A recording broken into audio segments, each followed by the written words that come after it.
अस्सलाम वालेकुम बच्चों। लेक्चर नंबर 22 कंसेक्टिव लेक्चर्स है बच्चों। हमारे हर लेक्चर दूसरे लेक्चर से जुड़ा हुआ है। अगर आप देखो तो जो प्रोसेस ऑफ डाइजेशन है, हम इसको ग्रेजुअली पढ़ तो रहे हैं, लेकिन इसमें ब्रेक नहीं आ रहा। खाना आपने निगला, इनटेक ऑफ द फूड हुई, इंजेशन, दांतों से साथ ही चबाना शुरू कर दिया, break down of the food हुई, उसको निगल लिया, स्टमक में चली गई, उसके मज़ीद वहाँ पे सिंपल पीसीज हुए। This is called digestion. अभी डाइजेशन का प्रोसेस कंप्लीट नहीं हुआ। जो हमने फूड पार्टिकल जो हमने बाइट लिया था उसके अंदर मैक्रो मॉलिक्यूल्स थे, कार्बोहाइड्रेट था, लिपिड था, प्रोटीन था, और हमारा सेल उनको ऑब्जॉर्ब नहीं कर सकता। फर्स्ट डे बच्चों जब हम पढ़ रहे थे तो हमने ये देखा था कि हमारा जो सेल है वो प्रोटीन नहीं खा सकता, लिपिड नहीं खा सकता, कार्बोहाइड्रेट्स नहीं खा सकता, उसको छोटे मॉलिक्यूल्स चाहिए। हमारे सेल को क्या चाहिए बच्चों? हमारे सेल को क्या प्रोटीन चाहिए? नो। क्या हमारे सेल को कार्बोहाइड्रेट्स चाहिए? नो। क्या हमारा सेल लिपिड्स को अब्जॉर्ब कर सकता है? No. These are macro molecule. इनके सर सिंपल मॉलिक्यूल बनाएं, प्रोटीन जो हैं इसके अमाइनो एसिड्स बनाएं तो हमारा जो सेल है वो अमाइनो एसिड्स को इस्तेमाल कर सकता है। कार्बोहाइड्रेट्स तो नहीं खा सकता। हाँ, कार्बोहाइड्रेट्स तोड़ेंगे तो शुगर निकलेगी, शुगर को खा सकता है। लिपिड्स नहीं खा सकता हमारा सेल, हमारा सेल छोटा है, लिपिड्स नहीं खा सकता। लिपिड का ग्लिसरॉल बनाएं, वो खा सकता है। लिपिड जब टूटता है ग्लिसरॉल बनता है और फैटी एसिड्स बनता है। ये चीज़ें बच्चों हमारा सेल यूज़ कर सकता है। दांतों की मदद से हमने फूड को तोड़ा है, स्टमक ने भी उसकी ग्राइंडिंग की है, लेकिन अभी तक फूड इस सूरत में नहीं आई है। अभी तक फूड इस शक्ल में नहीं आई। आज हम जो बच्चों पढ़ने जा रहे हैं topic digestion in small intestine, उसमें हम डिटेल में डिस्कस करेंगे। उसमें ये तफसीली जिक्र करेंगे कि हाँ अब फूड इन सूरतों में आ गई है। मतलब क्या है? जो डाइजेशन का कंप्लीट प्रोसेस है वो स्मॉल इंटेस्टाइन में होता है। जो प्रोसेस ऑफ डाइजेशन है it is completed in small intestine. तो मैं यहाँ पर लिख देता हूँ पहला पॉइंट, डाइजेशन का प्रोसेस जो है कंप्लीट डाइजेशन होती है स्मॉल इंटेस्टाइन में। स्मॉल इंटेस्टाइन सिर्फ स्मॉल नाम की हद तक है, हालांकि इसकी जो एक्चुअल टोटल लेंथ है, जो टोटल लंबाई है 22 फुट हो सकती है, 22 फीट, 22 फुट तक ये लंबी हो सकती है। 2 मंजिला इमारत बनती है, ज़मीन से लेके 2 मंजिला इमारत तक। तो कुदरत का देखो कितना खूबसूरत निज़ाम है कि अल्लाह ताला ने हमारी स्मॉल इंटेस्टाइन को पेट के अंदर ही घुमा घुमा के ना बल दे के ऐसे पेट के अंदर ही रखा हुआ है। अगर आप इसको खोल के सीधा करके देखेंगे तो स्मॉल इंटेस्टाइन की बच्चों जो लंबाई है 22 फुट तक हो सकती है। स्मॉल इंटेस्टाइन के 3 पार्ट्स हैं। स्मॉल इंटेस्टाइन के 3 हिस्से हैं। सबसे पहला हिस्सा this is called duodenum. Duodenum, जी हाँ ड्यूडिनम। दूसरा हिस्सा जेजुनम, फनी नाम है ना बच्चों, जेजुनम। तीसरा हिस्सा इलियम। स्मॉल इंटेस्टाइन के कितने पार्ट्स हुए? 3। पहला हिस्सा ड्यूडिनम, दूसरा हिस्सा jejunum and third part ileum. ये 3 बच्चों हिस्से हैं स्मॉल इंटेस्टाइन के। जो ड्यूडिनम है ये सिर्फ 10 इंच, 1 फुट से भी छोटा होता है, ये सिर्फ 10 इंच लंबा होता है। जेजुनम जो है ये 2.4 मीटर लंबा है, 2.4 मीटर, जबकि इलियम जो है इट इज़ 3.5 मीटर। अगर हम इनकी लेंथ्स की बात करें, लंबाइयों की बात करें, तो जो पहला हिस्सा है ड्यूडिनम 10 इंच लंबा है, जेजुनम 2.4 मीटर और जो इलियम है जो लास्ट पार्ट होता है ये 3.5 मीटर, ये तीनों मिलें तो एक स्मॉल इंटेस्टाइन बनती है। स्मॉल इंटेस्टाइन इतनी लंबी है तो सर फिर इसको लार्ज इंटेस्टाइन क्यों नहीं कहते बच्चों? स्मॉल इंटेस्टाइन को स्मॉल इंटेस्टाइन इसलिए कहा जाता है, it have a small diameter. इसका नाम जो है, इसका स्मॉल इंटेस्टाइन क्यों है? Due to its small diameter. इसका जो डायामीटर है, इसकी जो चौड़ाई है कम होती है, इसलिए इसको स्मॉल इंटेस्टाइन कहा जाता है। हालांकि ये लंबी ज़्यादा है, बस मोटाई कम है, इसलिए इसको हम स्मॉल इंटेस्टाइन कहते हैं। इसका जो सबसे पहला पार्ट है, आपको मैंने भी बताया ड्यूडिनम। यहाँ क्या होता है? ड्यूडिनम में क्या होता है? ड्यूडिनम में 3 काम होते हैं। ड्यूडिनम में 3 काम होते हैं। सबसे पहले हमारा जो जिगर है, लिवर जिसको हम कलेजी बोलते हैं, वहाँ से केमिकल आता है, सीधा एक नाली के ज़रिए स्मॉल इंटेस्टाइन में गिरता है और स्मॉल इंटेस्टाइन के पहले हिस्से में आके गिरता है। This is called duodenum. बच्चों ड्यूडिनम जो है, it start after the stomach. जैसे ही स्टमक खुला, काइम जो है वो कहाँ चला गया? स्मॉल इंटेस्टाइन में। स्टमक का जो आखिरी हिस्सा था बच्चों, वो पाइलोरिक स्फिंक्टर था ना। जैसे ही पाइलोरिक स्फिंक्टर खुलता है, फूड जो है, काइम जो है, स्टमक से निकलकर स्मॉल इंटेस्टाइन के पहले हिस्से में आ जाती है। This is called duodenum. Duodenum में 3 काम होते हैं। सबसे पहले जो इंसान का लीवर है, जिसे हम इंसान का जिगर बोलते हैं, जिगर में से एक जूस निकलता है, उस जूस का नाम है बाइल जूस। बाइल जूस, वो बाइल जूस इधर आकर ओपन होता है, इधर आकर गिरता है। उसके बाद इंसान का जो पैंक्रियाज होता है, लबलबा इसको बोलते हैं बच्चों, पैंक्रियाज भी बोलते हैं। पैंक्रियाज में से भी एक जूस आता है, इसका नाम है पैंक्रियाटिक जूस। जिगर में से जो जूस आया बाइल जूस, पैंक्रियाज में से जो जूस आया पैंक्रियाटिक जूस। तीसरा काम क्या होता है? इस ड्यूडिनम की दीवारों से भी एक जूस निकलता है। This is called duodenal juice. Duodenal juice, duodenum की दीवारों से निकलने वाला ड्यूडिनल जूस। ये 3 जूस जो है, 3 मुख्तलिफ सिक्रीशंस जो हैं स्मॉल इंटेस्टाइन का जो पहला हिस्सा है यहाँ पर आती है। स्मॉल इंटेस्टाइन के पहले हिस्से में जो तीनों की तीनों सिक्रीशन है, ये फूड को डाइजेस्ट करती हैं। क्योंकि ये जो पैंक्रियाज है, इसमें से जो जूस आया है उसका नाम हमने पैंक्रियाटिक जूस रखा है।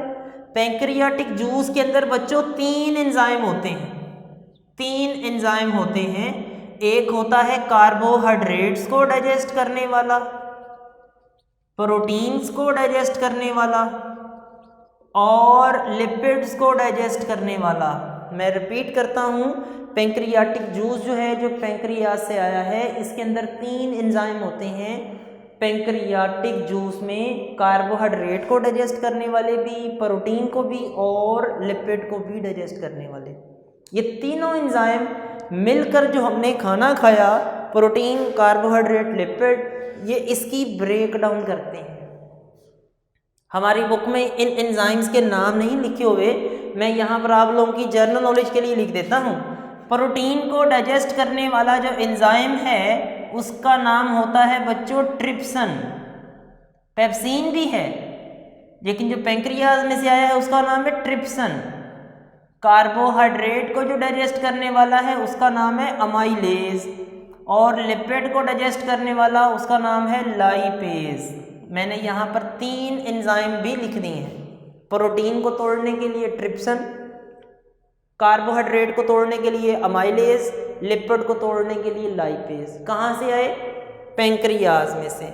मैं रिपीट करता हूँ बच्चों, सबसे पहला हिस्सा ड्यूडिनम है। ड्यूडिनम में 3 काम होते हैं। ड्यूडिनम की जो अपनी लंबाई है दैट इज 10 इंच, 10 इंच है, और इसमें लिवर से बाइल जूस आता है, पैंक्रियाज से पैंक्रियाटिक जूस आता है, और ड्यूडिनम की दीवारों से जो एक और जूस निकलता है, this is called duodenal juice. इसे हम ड्यूडिनल जूस बोलते हैं। ये सारे तीनों के तीनों केमिकल्स मिलके फूड की डाइजेशन करते हैं और फूड में कार्बोहाइड्रेट, प्रोटीन और लिपिड्स की ब्रेक डाउन करते हैं। जो नेक्स्ट वाला पार्ट है, इससे जो अगला हिस्सा है, उसके बाद फूड वहाँ चली जाती है सेकेंड पार्ट में। This is called jejunum. दूसरा हिस्सा जेजुनम है। जेजुनम में बच्चों इतना सा याद रखें कि इट्स लेंथ इज 2.4 मीटर, इसकी लंबाई 2 या 4 मीटर है। जो फूड आंख बचा के बच जाती है, जो थोड़ी बहुत फूड रह जाती है, 10 इंच का टुकड़ा है ना, 10 इंच में इतनी अच्छी डाइजेशन नहीं होगी, जगह थोड़ी है, पीछे से धक्का लगता है, फूड आगे चली जाती है, पीछे से पुश करते हैं फूड को, पेरिस्टालसिस से फूड आगे चली जाती है। कुछ फूड, जो फूड ड्यूडिनम में डाइजेस्ट होने से बच जाती है, वो जेजुनम में आ जाती है। जेजुनम में फूड को मुकम्मल तौर पे डाइजेस्ट कर दिया जाता है। फूड लेफ्ट ओवर, वो फूड जो लेफ्ट ओवर डाइजेशन, जिसकी डाइजेशन नहीं हुई होती, इज नाउ, अब नहीं बच सकती यहां से, नाउ कंप्लीटली डाइजेस्टेड। अब उसको मुकम्मल हजम, मुकम्मल डाइजेस्ट किया जाएगा। मुकम्मल तोड़ फोड़ जो है, जो मुकम्मल तोड़ फोड़ जो है बच्चों यहाँ पर आकर होती है। ये मैंने रेड कलर में बॉक्स बना दिया है। एमसीक्यूज में अगर आ जाए कि फूड की जो पूरी डाइजेशन है किधर होती है, यहाँ होती है। फूड की मुकम्मल डाइजेशन कहाँ होती है, जेजुनम में। अब फूड जो है क्या प्रोटीन है, नहीं। अब तो सर प्रोटीन का अमीनो एसिड बन गया, क्या अब कायम के अंदर कार्बोहाइड्रेट है, नहीं, शुगर बन गए। अब क्या लिपिड हो गए, नहीं सर, फूड की मुकम्मल डाइजेशन हो गई है। आपने कहा है कि फूड की कंप्लीट डाइजेशन हो गई है। जब फूड की कंप्लीट डाइजेशन हो जाएगी तो अब जो हमारे पास कायम होगा उसमें अमीनो एसिड होंगे, शुगर होगा, ग्लिसरॉल होगा, फैटी एसिड होगा। यहाँ तक किसी बच्चे का कोई सवाल बच्चों माइंड में नहीं रहना चाहिए, क्योंकि मैं बड़ी अहम बात डिस्कस करने जा रहा हूँ।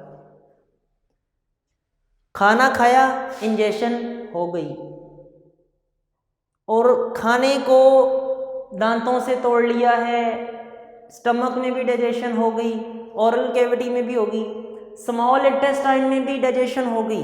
अब कौन सी स्टेज आ गई है, इंजेक्शन हो गई है, डाइजेशन हो गई है, अब अब्जॉर्प्शन वाली स्टेज आ गई है। अब हम तीसरी स्टेज पे पहुंच चुके हैं। अब तीसरा काम है अब्जॉर्प्शन। वो किधर होगा, वो भी सर स्मॉल इंटेस्टाइन में होगा। स्मॉल इंटेस्टाइन का जो तीसरा पार्ट है, दिस इज कॉल्ड इलियम। ये बच्चों बड़ा अहम है, इसकी ज़रा लेंथ भी ज़्यादा है, गौर से देखना। तीसरा है पोर्शन इलियम। इलियम वो जगह है जिसकी तो पहली बात लंबाई 3.5 मीटर है, और ये वो जगह है जहाँ फूड को अब्जॉर्ब किया जाता है, यहाँ फूड की अब्जॉर्प्शन होती है। यहाँ पर ऐसी कौन सी चीज़ है सर जिस वजह से अब्जॉर्प्शन होती है, वो चीज़ है विल्लाई। उस चीज़ को बोलते हैं बच्चों विल्लाई। मैं यहाँ पर थोड़ा सा बोर्ड रेज करता हूँ विल्लाई की तस्वीर बनाने के लिए। मैं यहाँ पर बच्चों बोर्ड रेज कर रहा हूँ और साथ ही बात अपनी दोहरा भी रहा हूँ। जो स्मॉल इंटेस्टाइन का तीसरा पोर्शन है इलियम, 3.5 मीटर है, ये वो जगह है जहाँ पर तीसरी स्टेज होगी, फूड को अब्जॉर्ब किया जाएगा। कैसे, ये बच्चों अगर बिल फर स्मॉल इंटेस्टाइन है, ये इसका इनर वाला हिस्सा बनाया मैंने, एक पाइप है ना जैसे पाइप, ये पाइप का अंदर वाला हिस्सा मैंने बनाया, ये लो, ये स्मॉल इंटेस्टाइन थी, और ये स्मॉल इंटेस्टाइन का मैंने एक इनर वाला हिस्सा बनाया है। ये फूड यहाँ से एंटर हो के इधर आ रही है और यहाँ से आगे जा रही है। स्मॉल इंटेस्टाइन का जो अंदर वाला हिस्सा होता है, it have a finger like structures. इसमें इस तरह से फिंगर लाइक स्ट्रक्चर्स होते हैं, ऐसे, यूं, ऐसे।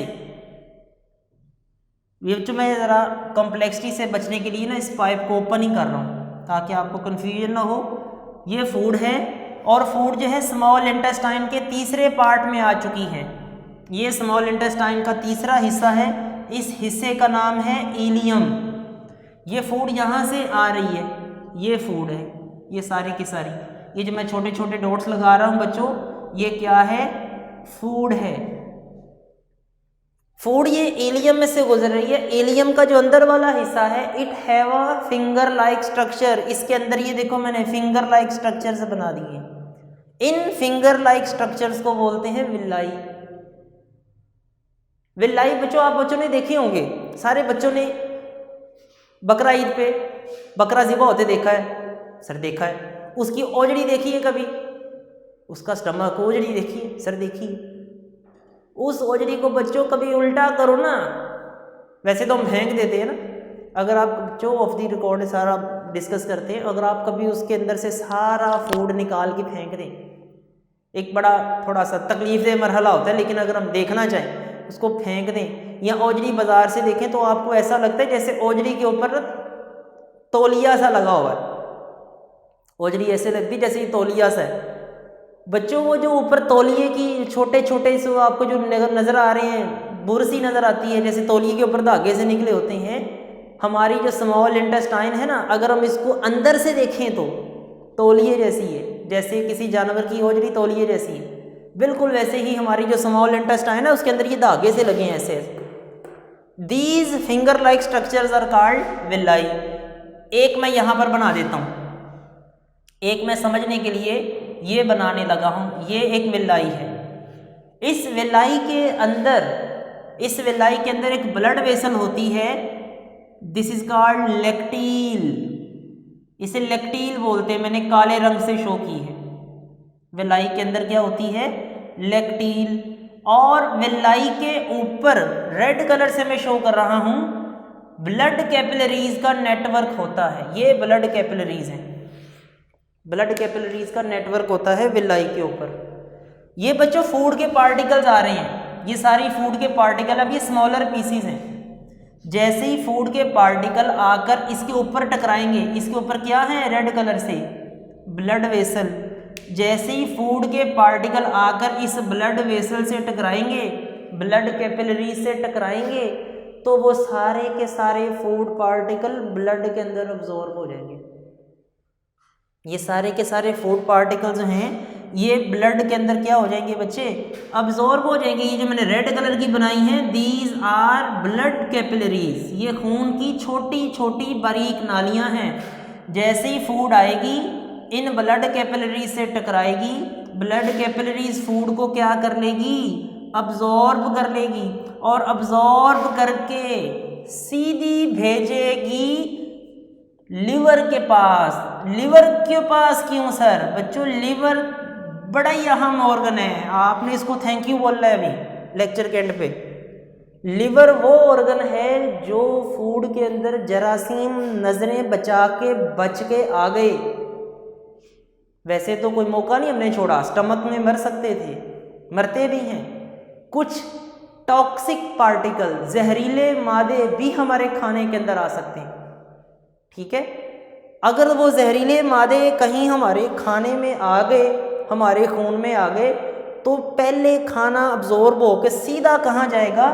लिवर के पास। लिवर क्या करता है? उसमें से जितने भी टॉक्सिक, जितना भी जहरीला मादा होता है उससे साफ करता है, उस टॉक्सिक मटेरियल को किल करता है, टॉक्सिसिटी ख़त्म कर देता है, उनको मार देता है। और फिर उस लिवर से फूड जाती है हमारे दिल में, हार्ट, और हार्ट जो है हमारा दिल, ये फिर उस फूड को पूरी बॉडी में भेजता है कि अब जाओ मौज करो, पूरी बॉडी को मिल जाएगा खाना। मैं रिपीट करता हूँ, फूड के अंदर जितना भी फूड का अब्जॉर्बेबल मटेरियल है, कार्बोहाइड्रेट, लिपिड, प्रोटीन के अलावा जो छोटे मॉलिक्यूल्स थे, जब वो अंदर ब्लड कैपिलरी से टकराएंगे, स्मॉल इंटेस्टाइन के अंदर जो फिंगर लाइक स्ट्रक्चर्स बने हैं उनसे टकराएंगे, तो ब्लड कैपिलरीज जो हैं वो सारे फूड को अब्जॉर्ब कर लेंगी, फूड को अब्जॉर्ब करके सीधा भेजेंगी जिगर के पास। जिगर के पास क्यों सर? जिगर जो है फूड के अंदर जितना भी टॉक्सिक और वेस्ट होता है उसको साफ करता है, एलिमिनेट करता है, और फूड को, खाने को पाक और साफ सुथरा करके उसको हमारे दिल की तरफ भेज देता है। हार्ट पंप करता है और वो सारा का सारा जो फूड है, सारे का सारा जो मटेरियल है, खाना जो है, जो ग्लूकोज वगैरह है, वो हमारी बॉडी में चली जाती है और बॉडी को एनर्जी देती है। कैसे देती है वो हम बाद में डिस्कस करेंगे। खाने को हम इस्तेमाल कर लेते हैं, ठीक है। जो ब्लड वेसल, ब्लड कैपिलरी से दिल की तरफ जाती है, this is called hepatic portal vein. Hepatic portal vein, capillary से जो जिगर की तरफ जाने वाली नाली है उसका नाम है हेपेटिक पोर्टल वेन। और फिर जो जिगर से आगे दिल की तरफ जाने वाली है उसका नाम है just portal vein, hepatic when. बेटा उसका नाम है हेपेटिक वेन। जो ब्लड कैपिलरी से लिवर तक है वो हेपेटिक पोर्टल है, और जो लिवर से हार्ट तक जा रही है that is just hepatic when. इसको हम सिर्फ हेपेटिक वेन बोलते हैं, ठीक है ना। ये बच्चों इस तरीके से हमारी फूड की अब्जॉर्प्शन होती है इलियम में। इलियम में ऐसी कौन सी चीज़ है जो ड्यूडिनम में नहीं थी? इलियम की ऐसी कौन सी चीज़ है जो ड्यूडिनम में नहीं है, इलियम जेजुनम में नहीं है? बच्चों वो है विलाई। तो मोस्ट इंपॉर्टेंट चीज़ आपने याद रखनी है, विलाई क्या है? These are the finger like structure in the small intestine, in the last part of small intestine. Small intestine का जो आखिरी वाला हिस्सा है उसका जो हिस्सा है उसके अंदर जो है फिंगर लाइक स्ट्रक्चर्स हैं, उनका नाम है, क्या नाम है बच्चों? विलाई। विलाई जो है इनकी सरफेस के ऊपर ब्लड कैपिलरीज का नेटवर्क है, खून की नालियों का एक नेटवर्क है, जो फूड के पार्टिकल इलियम में आते हैं। तो उसकी वजह से, इन विलाई की वजह से कांटेक्ट का सरफेस एरिया बढ़ जाता है। अगर ये विलाई ना होते ना तो फूड बच्चों अब्जॉर्ब नहीं होनी थी। इन विलाई की वजह से जब फूड के पार्टिकल इन विलाई से टकराते हैं, फूड के पार्टिकल जो हैं जब इन विलाई से टकराते हैं तो विलाई की जो सरफेस है इसके ऊपर क्या है? ब्लड कैपिलरीज हैं, खून की बारीक नालियां हैं। उस फूड के अंदर जितना भी डिफ्यूजेबल मटेरियल है ब्लड कैपिलरीज में आ जाएगा। ब्लड कैपिलरीज जो हैं वो फूड को अब्जॉर्ब करके लिवर के पास भेजती हैं, पहले जिगर के पास, दिल के पास डायरेक्ट नहीं जाएगा खाना, लिवर के पास जाएगा। वहाँ से वो सर्टिफिकेट लेगा कि मैं ठीक हूँ, क्योंकि लिवर जो है वो टॉक्सिक और वेस्ट मटेरियल को एलिमिनेट कर देगा।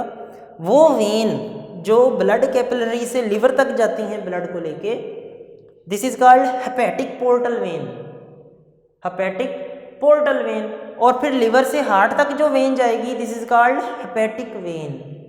और उसके बाद जो है हार्ट जो है वो ब्लड को पंप करता है और ग्लूकोज जो है वो पूरी बॉडी में ट्रांसफ़र हो जाती है। विलाई क्या है, ये एक अलग से सवाल भी आ सकता है। फूड की बच्चों अब्जॉर्प्शन हो गई। ये मैंने लेक्टील नहीं बोला, लेक्टील का जो फंक्शन है ये मैं आपको आने वाला जो नेक्स्ट लेक्चर है उसके अंदर डिस्कस करेंगे। डाइजेशन यानी कि वो तो अब लार्ज इंटेस्टाइन है, डाइजेशन तो हम कह नहीं सकते, उसमें हम इजेशन कहेंगे या एक्सक्रीशन बोलेंगे वर्ड हम उसको। तो लेक्टील का फंक्शन बच्चों मैंने जानबूझ के नहीं बताया, ये आपको मैं आने वाले जो नेक्स्ट लेक्चर है उसके अंदर डिस्कस करूँगा। ये एक नोट बन गया, 2 मिनट के अंदर रिवाइज कर लेते हैं दोबारा से सारा। स्मॉल इंटेस्टाइन जो है यहाँ पर कंप्लीट डाइजेशन होती है और इसकी जो टोटल लेंथ है वो 22 फीट है।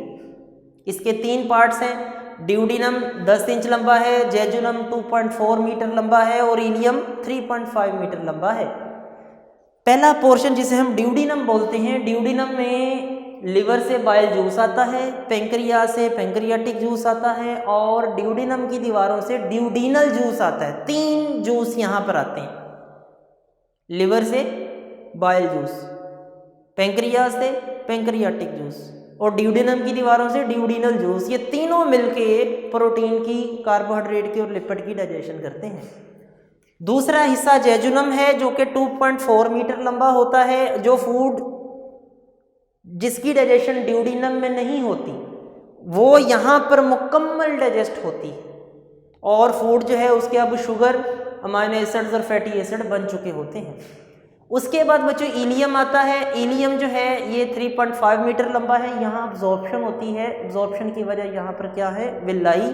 विल्लाई एक अलग से शॉर्ट क्वेश्चन भी है, ये एक शॉर्ट क्वेश्चन है, what is villi, right its function. तो विलाई वाला आप अच्छा खासा एक्सप्लेनेटरी पैरा लिखें।